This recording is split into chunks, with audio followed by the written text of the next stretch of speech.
Hey, how are you today?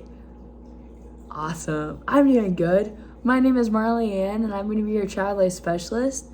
And we're doing this activity called the invisible string. What's that, you may ask? Well, we're going to be doing a little bit of arts and crafts. We're going to be doing some drawing. But before we do that, we're going to be reading this book called The Invisible String. And during this book, I'd love for you to think about your loved one. Okay, your sister? That's awesome to think about her during this. And if you have any questions, please stop me while I read. Okay, we're gonna get started. Invisible string. Liza and Jeremy, the twins, were asleep one calm and quiet night. Suddenly it began to rain very hard. Thunder rumbled until it got so loud that it woke them up. "Mommy, Mommy," they cried out as they ran to her. "Don't worry, you two, it's just the storm making all that noise. Go back to bed." "We want to stay close to you," said Jeremy. "We're scared." Mom said, "You know we're always together no matter what." "But how can we be together when you're out here and we're in bed?" said Liza. Mom held something right in front of them and said, "This is how." Rubbing their sleepy eyes, the twins came closer to see what Mom was holding. "I was about your age when my mommy first told me about the invisible string." "I don't see a string," said Jeremy. "You don't need to see the invisible string. People who love each other are always connected by a very special string made of love." "But if you can't see it, how do you know it's there?" asked Liza. "Even though you can't see it with your eyes, you can feel it with your heart and know that you are always connected to everyone you love. When you're at school and you miss me, your love travels all the way along the string until I feel it tug on my heart." "Does Jasper the cat have an invisible string?" Liza asked. "She sure does," said Mom. "And best friends like me and Lucy?" asked Liza. "Best friends too." "How far can the string reach?"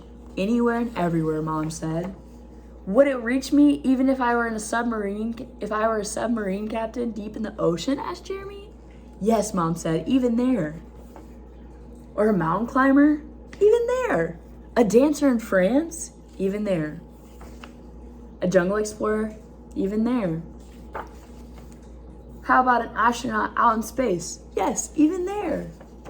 Then Jeremy quietly asked, "Can my string reach all the way to Uncle Brian in heaven?" "Yes, even there." "Does the string go away when you're mad at us?" "Never," said Mom.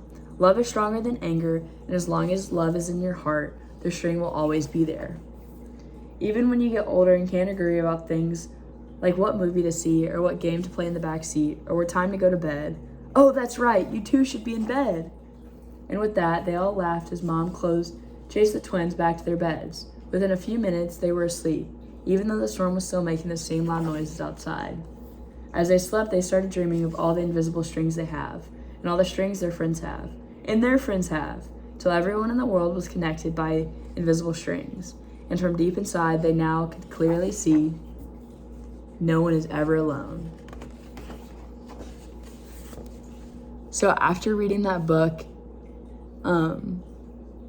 did anything stick out or did anything surprise you about reading it? For sure.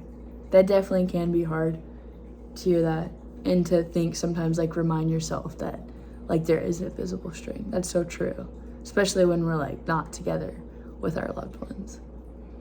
How did it make you feel to hear it? You felt excited because now you have something, like, to remember? That's awesome. Do you think you will think about the invisible string when you miss your loved one? I know, like you said earlier, it is, like, hard to remember that, but that's really cool that you're gonna try to do that. Okay, so now we're gonna make a craft, just like in the book, but we're gonna draw. I'm gonna give you 2 sheets of paper, and you're gonna get to draw you and then your loved one. And we're gonna do it, like, kind of big on the piece of paper so you have enough room to put a heart in your, like, person, like, drawing of yourself, and a heart, like a paper heart, in the drawing of your loved one. And then we're gonna be able to connect them together with the invisible string. Okay, so I'm gonna give you some paper. You can choose whichever color you want. You have a favorite color? Purple. Purple is a good one. That's awesome. Okay. Let me open this up. Well, I don't really see purple. Oh, there it is. Okay. Is it purple for you?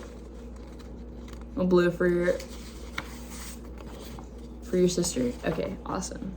So I'm gonna hand these to you, and then you just get to draw yourself with whatever markers you want. I have some markers right here. So then we're gonna draw that out.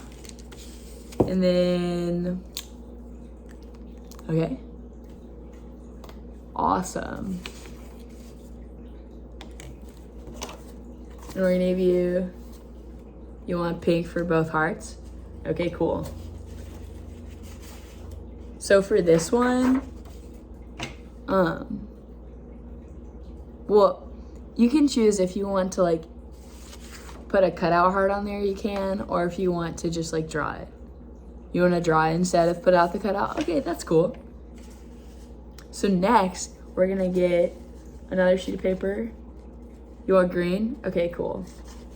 So you're gonna get green, and we're just like gonna cut it out, and you can like cut it out however you want. I got some scissors, and then you're just gonna put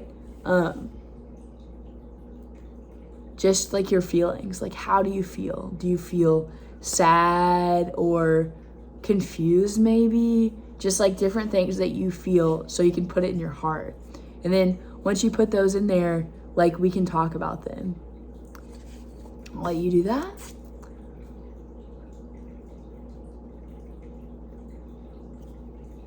Perfect.